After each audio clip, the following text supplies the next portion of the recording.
sa August 28, mga kapamilya. And of course, speaking of Cagayan de Oro, asa pa ba ang mga bago nga mga istambayanan ng mga laaganan din sa atong syudad, mga kapamilya, ato ning tanawon.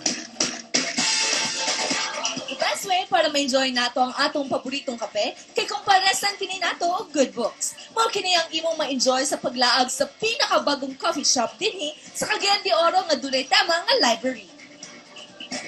Mao kini ang nahuna-hunaan sa project coordinator turned entrepreneur nga si Philip Flores. You want a place na silent, you want a place na drink ng coffee. At the same time, kung kapuyan niyo basa or kapuyan niyo work, kaya na yung mga books na pwede na makuha o masakot. Sa palibot, mabusog ang imong mga mata sa nagkalain-lain mga libro nga pwede kayo nimong basahon. Pero, pahinumdum lang, quiet please. Pinasahi-usab kini kay aside sa libro, every corner sa coffee shop dunay hugot lines.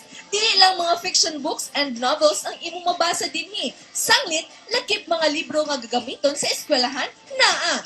Mao nang rason nga nung dinhi gipili ni Michael nga magtuon.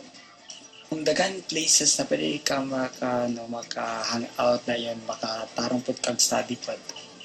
Aside na mura siya, mini library siya, nagyapoy ka ng mga uban na mga parts sa cafe nga makes it more or less an all-around the place for study. Puro local products gikan sa Cagayan de Oro ang ilang ginabaligya dinhi. Gikan sa kape, hangtod na sa ilang mga foods. Tumong nila nga mas matabangan pa sabang laing local entrepreneur nga maila ang ilang produkto.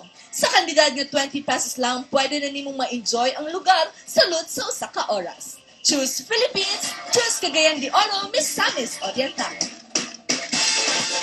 Bonggang-bongga, o asa pa man mo wala ang mga kapamilya, diba? Siyempre, dili na sa atong syudad. And balikan nato karon si Bern, ipito ko lang ang ladya sa may Kauswagan Highway. Bern, what's up? Yan, kay Kwato nga. Naba dito ka ng mga ginabasa na kung libro ka ng mga Old Testament, New Testament, mga Bible, mga Jesus of Nazareth.